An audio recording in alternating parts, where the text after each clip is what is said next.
Good morning, everybody. This is our 2025 annual wildfire preparedness briefing. Each year in spring, we do the assessment for the coming fire season. Of course, keeping in mind that fire season is year-round. We need no more reminder of that than the most destructive fire in the history of the state, December Marshall Fire. This event is an opportunity to assess the wildfire outlook, make sure that Colorado is at its peak fire readiness. We have similar working meetings throughout the year. We have many representatives of the federal government, of our state, that are all here because truly fire prevention, fire mitigation, firefighting, incident response, and is really a shared responsibility that we have. So we have representatives of the county sheriffs, the fire districts, our Department of Natural Resources, our federal partners. And it's worth highlighting that our partnerships are critical to our success, and those include formal partnerships that we have, like shared stewardship, Good Neighbor Authority, Fire Guard, and how important the BLM and Forest Service are, the importance of AmeriCorps staffing. We'll have 500 AmeriCorps folks this summer out doing important forest treatment, suppression, recovery actions. We're not sure of the status of that, but as of now, they are ready to go and be deployed. And I want to thank everybody whose hard work and dedication keeps Colorado safer, including you'll be hearing from Stan Hilke, our head of public safety. You'll be hearing from Mike Morgan, fire chief, Matt McCombs, Colorado State Forest Director, and then we also have Doug Vilsack and Troy Heithaker here from respectively the Bureau of Land Management and the U.S. Forest Service. As you will hear, the fire risk for this summer across much of our state is average. There's a heightened risk in the short term in April and May in southeast Colorado. Later in summer, that shifts to an elevated risk in southwest Colorado for the summer. But much of Colorado will have a average fire season, which of course means that there can be, likely will be, incidents that we will be ready to respond to, with a heightened awareness on the southeast over the next month or two, and then the southwest later in the summer. We are seeing destructive fires reach major population centers, of course the Marshall Fire here, but we also saw the devastating fires in Los Angeles. And today it's more of a question of when, not if, a fire will affect our communities. And that's why we're hard at work upping the bar on fire preparedness at the state level. That includes working to prevent fires from starting in the first place with forest health and fire mitigation work, expanding our arsenal of firefighting tools and intel, stopping small sparks from becoming large wildfires. Tools include surveillance, both satellite surveillance, electrical line video, a lot of other new and improved forms of surveillance to be able to attack fires quicker before they get out of control. We've also, as a state, made historic investments in state firefighting resources, including multiple state-owned helicopters like the Firehawk and multi-mission fixed-wing aircraft, fire engines and crews, contracted air tankers that allow us to quickly respond to fires across the state rather than wait for resources that are shared among multiple states. And on the fire risk map, we see that many of our neighboring states have elevated risk. And of course, the situation we're always worried about is if those out-of-state resources are not available, we need to make sure to have our own. Much of New Mexico and Arizona, as well as large parts of Texas, have an elevated risk this fire season. We've also created a statewide dispatch system to help first responders locally order resources quickly and effectively with shorter response time. I recently signed an executive order to make sure that all of Colorado state employees that serve as volunteer firefighters and first responders get leave. And I encourage and continue to encourage our private sector employers to do the same, to make sure that when they are needed, their employees are able to take leave to be able to participate in as firefighters and first responders. I'm proud to proclaim May as Wildfire Awareness Month and continue to support the Live Wildfire Ready outreach campaign. And there's a lot of things we need to do, everything from checking the areas close to homes and buildings, roof decks and gutters for materials that serve as fuel, obviously taking down fuel near homes, community level mitigation, removing the risk from spreading to communities. And of course, we continue to work closely with our federal partners. As a result of increased fire risk and also increased hail risk, we've seen homeowners insurance rates driven up. That's something many Coloradans have experienced firsthand. We do know that fire mitigation work is one of the key ways that we can reduce fire risk, which will lead to direct savings in homeowners insurance for individuals. Separately, hail, we look at hail-resistant roof that doesn't require a replacement.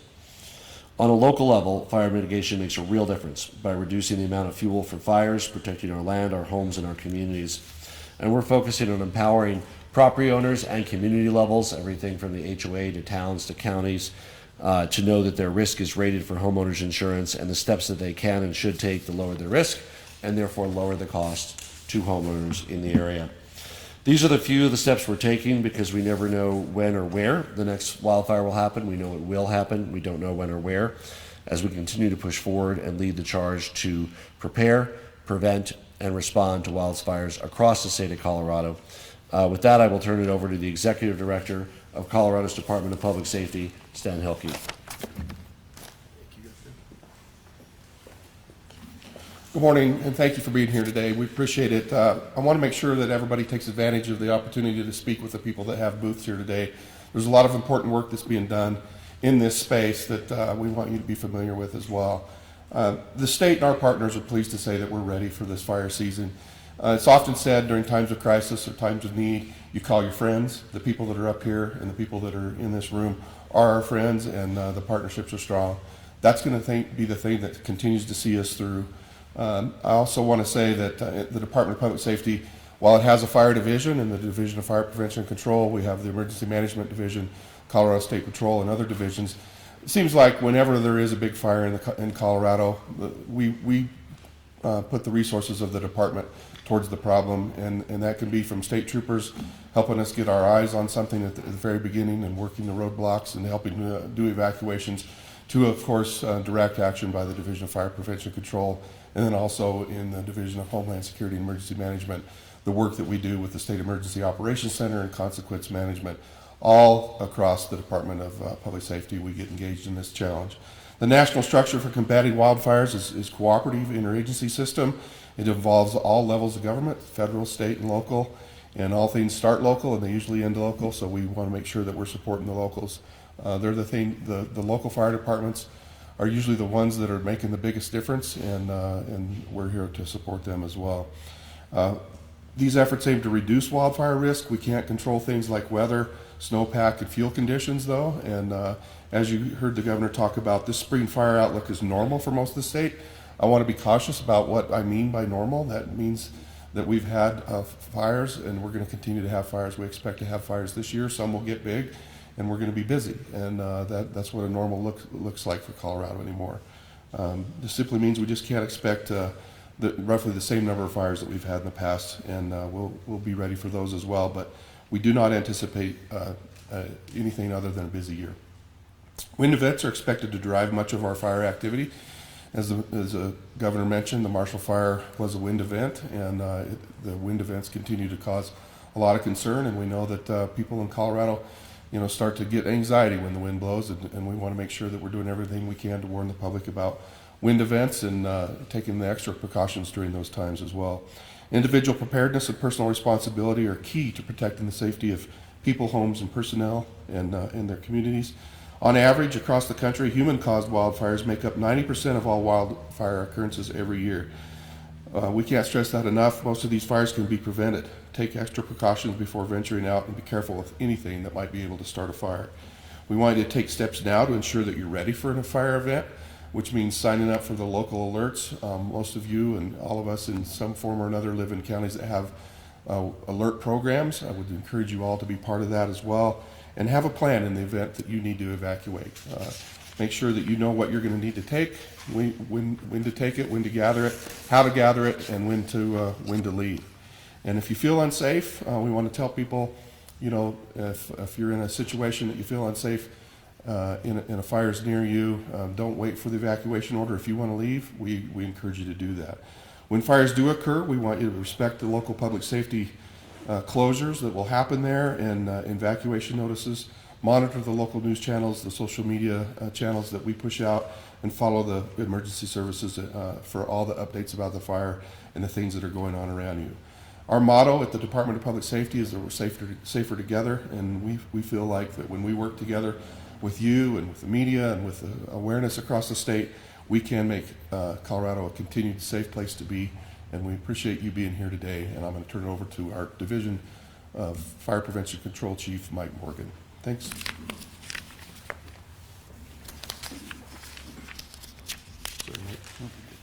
Thanks, Director. Colorado is truly a national leader in this space and in this environment. And as the governor was speaking, it just made me think of some of the things, the work that these people that are here with us today do behind the scenes. The last 2 days, we've had about 25 different scientists and doctors, in the craft, evaluating both the East Troublesome Fire and the Marshall Fire.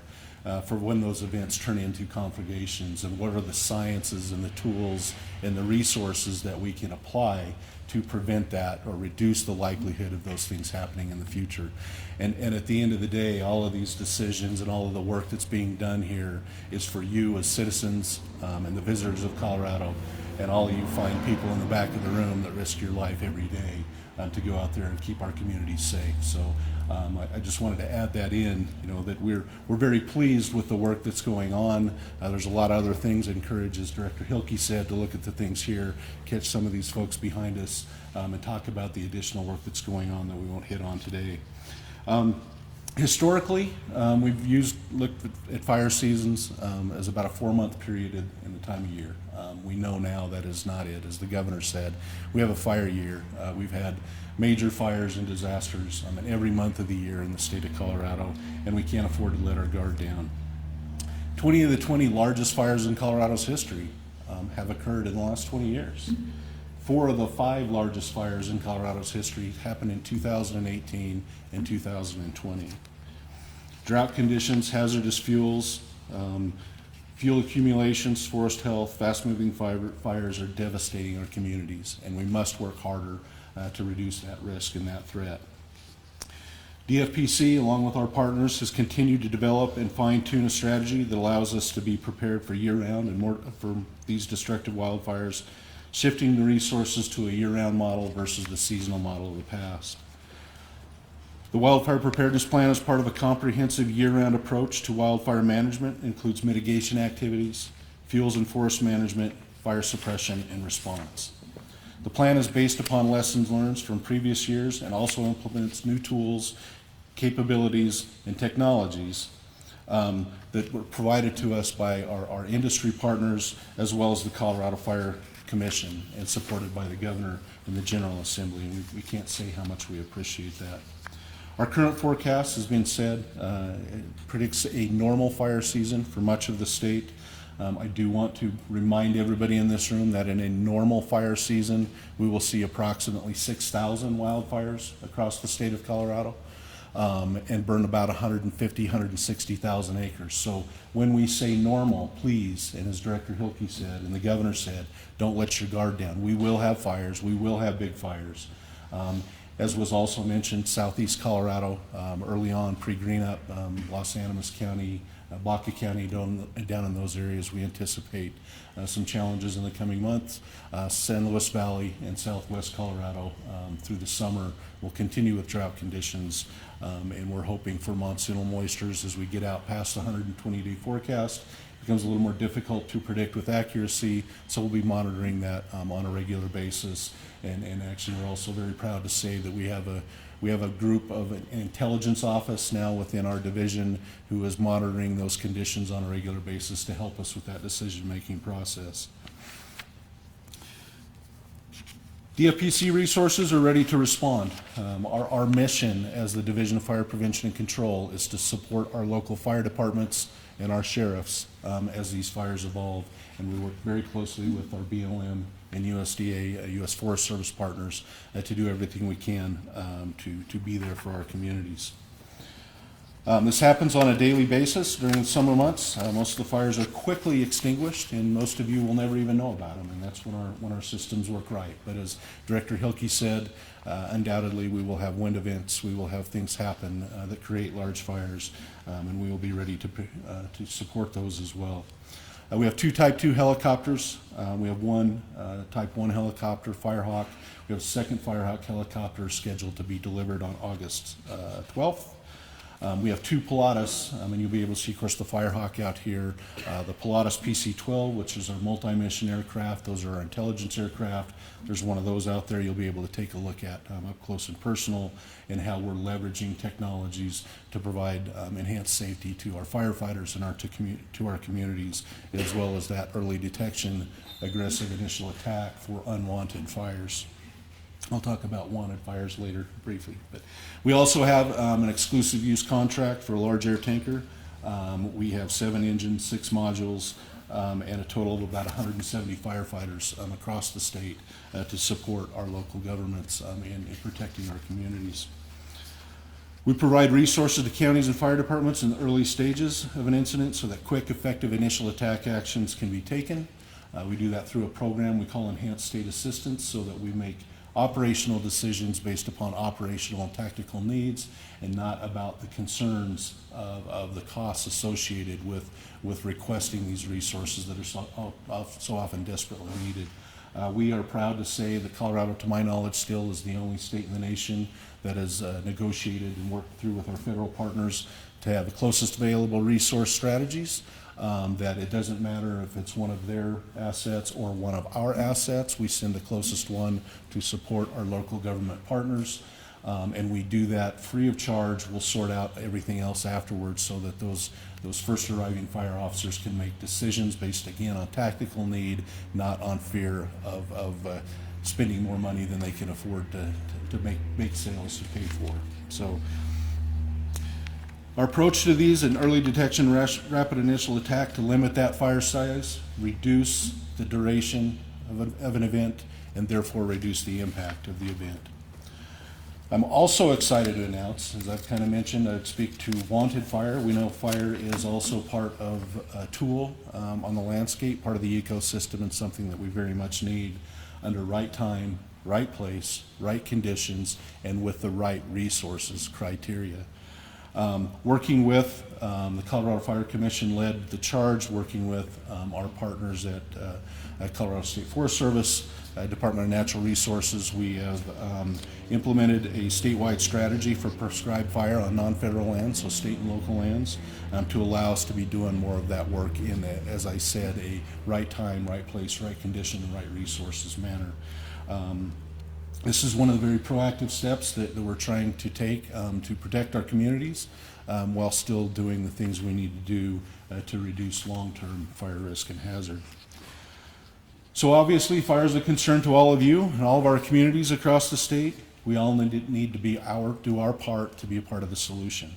We're calling on everybody that lives, works, and plays in Colorado to help reduce the risk of fires. As Director Hilke said, about 90% of these are started by some human inaction or lack of action that creates these fires, and we need all of you to do your part to keep that from happening, as well as being prepared to live with fire in Colorado, because inevitably fires will occur. So with that, I will turn it over to my good friend, Director Matt McCall from Colorado State Forest Service. Thank you, Chief Morgan. So the Colorado State Forest Service is Colorado's lead state forestry agency. One of our primary duties, in addition to forest health and watershed health, is to help Coloradans reduce wildfire risk to their lives, homes, property, and communities. Coloradans continue to learn to live with wildland fire. We all know, and as Chief Morgan just described, wildfire is a critical part of our ecosystem's ability to sustain itself and maintain health. But with drought and warmer temperatures, the increasing wildfire risk, and while at the same time more people are moving into wildfire-prone areas. So you have those in combination. The higher propensity for extreme wildfire and folks moving into those areas when those wildfires occur, we know that we have a lot more work to do as it relates to mitigation. But the good news is we know that mitigation works. So where we put these treatments in place, and where we change and augment the nature of the forest in ways that allow it to receive fire and resist fire, give our firefighters a fighting chance to do safely the suppression activities that protect homes, that protect the values that we all cherish so much. We have lots of examples throughout the state where homes and neighborhoods have been protected from wildfire, in particular because of the wildfire mitigation work that was done. A good example of this is in July of last year, an abandoned campfire sparked a Wellington fire near Breckenridge, threatening nearby homes, including Executive Director Dan Gibbs. It just related that to us in our briefing here earlier. But thanks in part to the work done prior, we were able to keep that fire to an acre and protect those homes. And these examples we need to continue to share to incentivize communities all the way down to the individual to do the home hardening and put the defensible space in place, to work with your HOA, to work with your local town council or city council to incentivize continued investments to create this risk reduction posture that allows us to effectively manage fire when it occurs in the right place, and to suppress fire to protect the valuable resources of the communities that we so much love. The beautiful thing about this is that Colorado's investments have been consistent and ever growing as the risk continues to grow. The Colorado State Forest Service and the Department of Natural Resources just this year invested $15 million to communities to reduce wildfire risk. And under the Polis administration, over $150 million has been invested, making huge differences all across the state. In addition, the State Forest Service has leaned hard into helping communities all across the state to update or establish their community wildfire protection plan, which gives everybody a clear sense of where the values of risk exist and what can we do to reduce that risk and be prepared when wildfire comes. In addition, we continue to champion the Firewise USA program, which allows communities, again, to come together, put a plan together, invest resources, and continue to move themselves forward as we continue to face down the ever-growing risk.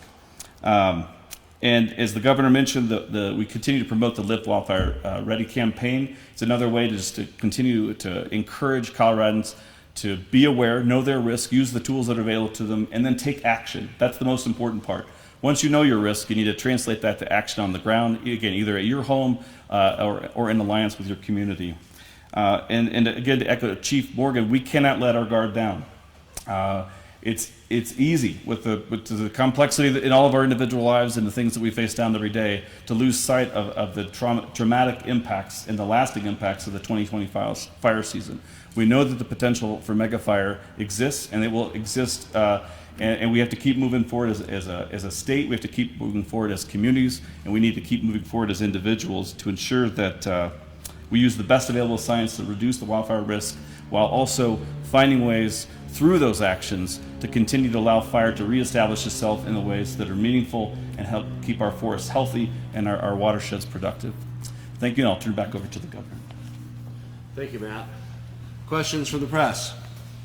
You got a question? Yes. So we're hearing from some of our city and county people in southern Colorado that there's concern that out of Washington there won't be as much federal funding.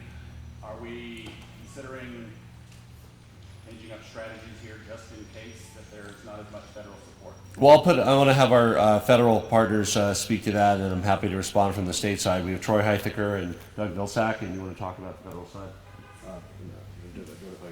Sure. Doug Vilsack, I'm the State Director of Bureau of Land Management. We're confident in our firefighting capability for this summer. We are obviously managing through a transition, but for example, we have hired 54 of our seasonals so far for this summer. Generally, I think last year we had 58. So we are confident in our core capability. There have been impacts in terms of funding when it comes to kind of ancillary programs related to firefighting. For example, our recreation program doesn't have the staffing that it once had, but I think the point of this conversation today is that we have a great network here in the state, and we can turn to our friends at the state, Colorado Parks and Wildlife, others who are boots on the ground to help us address some of those issues.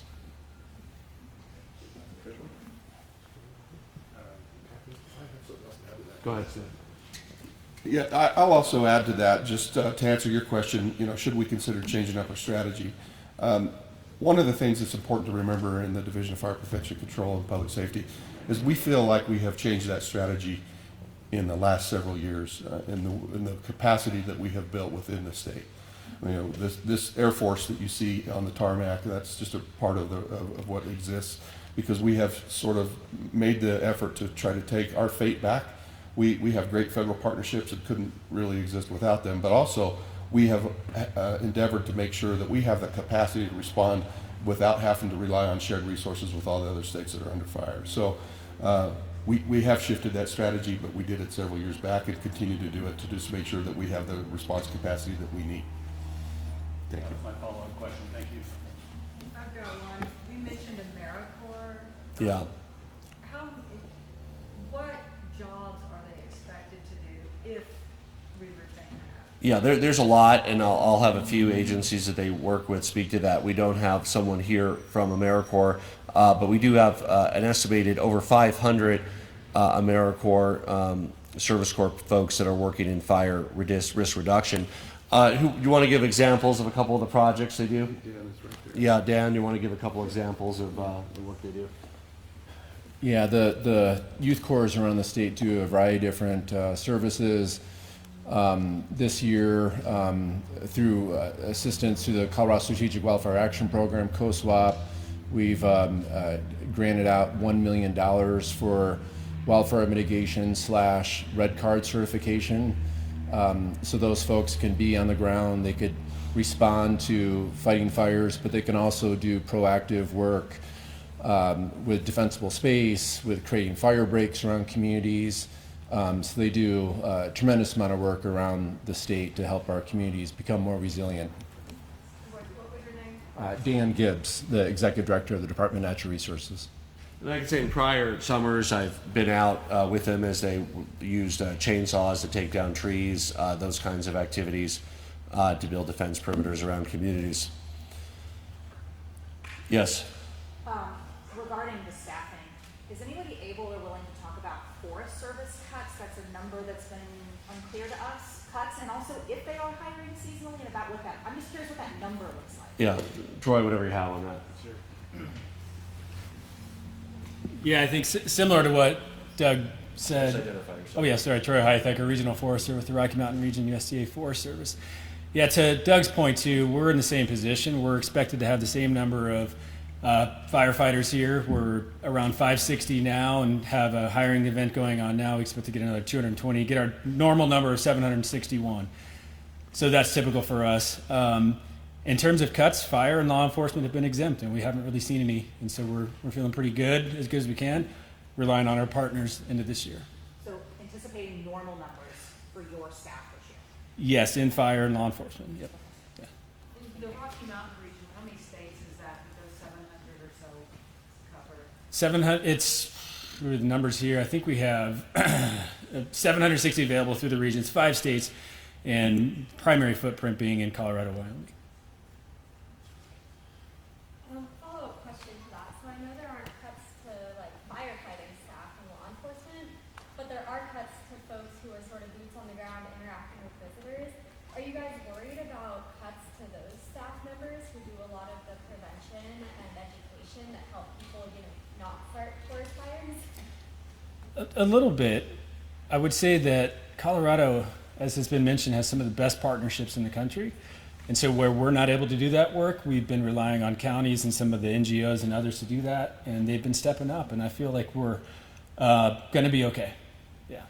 Thanks. So, I mean, I think, and maybe we could have our sheriff speak too, but I think if they're not able to, for instance, let's say there's a fire ban in a county and we don't have the federal ability to help with that on federal land, it might mean you can talk to it, how sheriffs will reprioritize that or do that if we don't have the same level of federal assistance. Good afternoon, everyone. Brett Schrottland. I'm the sheriff in Grand County, representing County Sheriffs of Colorado. So sheriffs and our deputies are boots on the ground. We're the ones that are integrated within our local communities. We're hearing what's happened in the communities. Our people are monitoring the conditions, reporting those conditions up to our federal partners, our state partners. But our deputies are out every day looking at conditions. We have fire management officers along with our fire departments that take those tasks. And it's just part of their standard fundamental duties that they do every day. And we'll continue to do those and support our partners where we can to fill any gaps that they have. Yeah, Mike, please. just to provide some, obviously this wildfire system and all of the things that we do is very interagency driven, that there isn't any single agency that has enough capacity to do any of this on our own. And so we all have what I will call our strengths and weaknesses as to what we bring it to the table and how we coordinate that. As our representatives from the Forest Service, Troy and Doug and BLM have both said, they're anticipating being at their normal staffing at the firefighter level, 760 for the U.S. Forest Service across Region 2. I want to also kind of point out there that if you look at the numbers of staffing for firefighters nationally, is that and this is on a normal year, at any given normal time, there's approximately 18,000 federal wildland firefighters in the United States of America. There's approximately 1.1 million firefighters at the state and local level.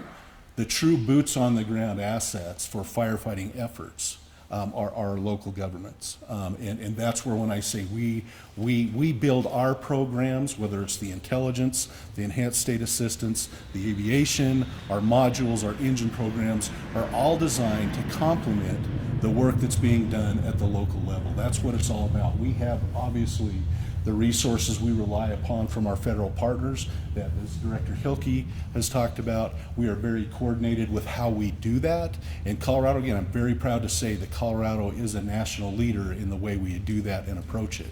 So while I think there's a lot of things, there's a lot of confusion and a lot of questions about what all's really going on, I wanted to be just very clear that the numbers of firefighters at the local level are, when we have 1,000 firefighters on the ground in the state of Colorado fighting a fire, the lion's share of those are coming from the folks that are represented up here. And we coordinate that through an interagency system. So. Yes. There's been some concern from counties about sending our resources out of state to help, something I know Colorado's proud of doing with potential changing staffing at the federal level. Do you support being a little more conservative on sending out help this year? Do you anticipate no changes to that? We always monitor that in real time, and we were proud that for the LA fires, we were able to send some assistance. Mike, do you want to talk about some of the criteria you look at when those requests come in? Sure. As I mentioned, this is an interagency system, and if you look across the nation, right now, if we look at New Jersey, what's happening over there, the amount of resources that we shift. So I don't see a huge change in the shift of how we do that. Again, because we know, as the governor said, right now, New Mexico, Texas, Arizona, we're going to be shifted. We send resources to support them. Now, will we always, as in Colorado, and the way we've built our system is designed to protect the state of Colorado first and foremost. And so when Director Hilke says we took some of our own fate into our own hands, we didn't want to compete for helicopters, for large air tankers, for single engine air tankers, for intelligence aircraft. We didn't want to compete with all of the other, like last year when we had most of the nation at PL5, where everything was in, which is the highest preparedness level, and we have many of the resources that are national assets are moved to Oregon, California, Washington, those types of places. We have the ability in Colorado to say we're keeping our resources home, while at the same time, when conditions allow, we want to be a good neighbor because we rely on them to come be a good neighbor to us when we're at PL5 and they're at PL3 or PL2. So I also want to be very clear that the decision to send, Chief White up here, the decision for him to send a fire truck out to support another state or organization, that is Chief White's decision. That is his apparatus. We work very closely with those partners, and we're actually having a lot of conversations about drawdown and standards of cover that really are not new they're refreshing conversations in Colorado because we're having that, because as we see more and more of the country, getting drawdown, and Chief White has the exact same concerns over his district in Grand County as I do for the four borders of the state of Colorado. So let's protect that first, and when we can be a good neighbor, we should continue to do that. We're the beneficiaries of this. If you look at the summer of 2020, the three largest wildfires in the history of our state, we had crews from all over that came to help, and frankly, there would have been a lot more damage, and it would have taken even longer to control those fires had we not had that level of assistance. Yes. Some homeowners who are trying mitigation or home hardening are still getting dropped by their insurers.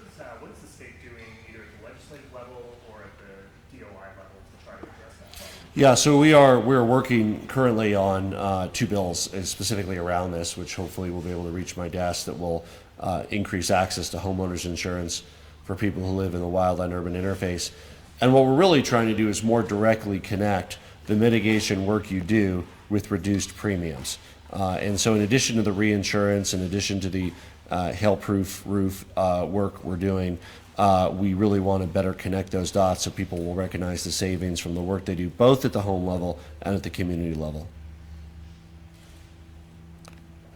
Oh, was there one more? Gabrielle? Yes. As far as those forestry service jobs that were cut a bit earlier in the year, all those jobs were restored. We know if their jobs are cut and restored or. We had a number of probationary employees impacted. All those are back to work at this point in time. So right now, we're looking at staffing shortages that are mainly the result of retirements. So we again, from our state perspective, we don't exactly know, and I don't think the folks at our federal side know exactly what will happen and which positions will be eliminated.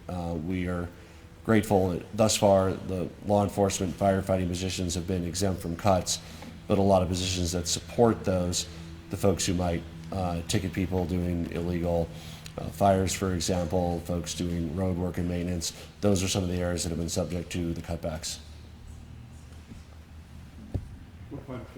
Yes. Before we close today, I know the governor was about ready to do that. I just want to encourage the media that's here to turn those cameras backwards and look at who's standing behind you in the room. The people in uniform out there are the ones that are really doing this work. They're the ones that are putting it on the line. They're the ones that are out there in the smoke and the flame, and we want to make sure that you recognize them, because it's our job to support them. They're the ones that provide the service. They're the ones that are doing the work with the chief here, the fire chief, the locals, the sheriff. Turn those cameras around. Those are the people that we really need to see. Thank you all for what you do. Thank you, everyone. Thank you, everyone. All right. Thank you. Thank you, everyone. Thank you.